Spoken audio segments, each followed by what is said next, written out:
Once again, this week's banner moment focuses on an IU basketball team, but not the one that we usually focus on here at the Assembly Call. There is no more appropriate way to begin this week's show than by offering a proud and enthusiastic note of congratulations to the IU women's team who defeated Virginia Tech last Saturday in front of a record home crowd to secure the WNIT championship. It was a triumphant and fitting end to the remarkable careers of Tyra and Amanda Cahill, and yet another reminder of the enduring strength of Hoosier Nation.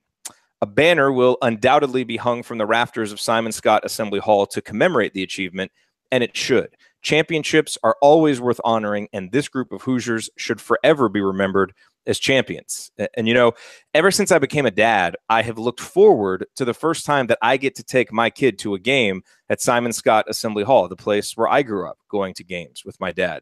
I've looked forward to telling stories about Calvert Chaney, Greg Graham, and all of the other great players I grew up watching. I've looked forward to explaining the stories behind each banner, describing the iconic greatness of the perfect 32-0 season, and discussing why the impact of Bill Garrett's fantastic career goes so far beyond just the basketball court. You and I both know that the storytelling about IU basketball could go on forever.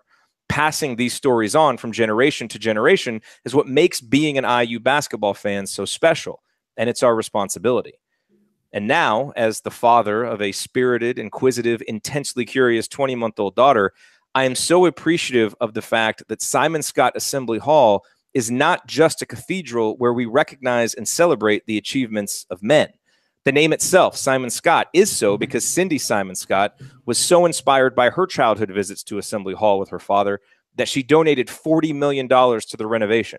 And clearly, the legend of Tyra and Amanda Cahill will now reverberate throughout the hall and its rafters for decades to come. I didn't have to attend games in which Isaiah Thomas or Steve Alford played to be inspired to run out in my driveway and pretend to be them. I learned their stories, saw their pictures and replays, and I saw myself in them. Now my daughter, whether she grows up wanting to be a renowned philanthropist who is named Woman of the Year or a legendary basketball player who scores more points as a Hoosier than almost anyone, will have stories that she can revel in and examples that she can look up to that are as natural a part of her Indiana basketball experience as highlights of Keith Smart's shot.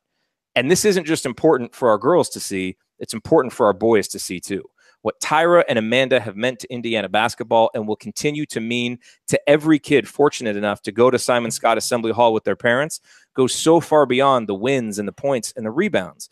But sometimes it takes winning a championship to ensure that a legacy always remains front and center and gets the discussion and recognition that it deserves in perpetuity. That is the power of a banner, and the 2018 WNIT championship banner, once it is hung, will be a most worthy and important one. Okay, now let me introduce my esteemed co-host for this week's show. To my left.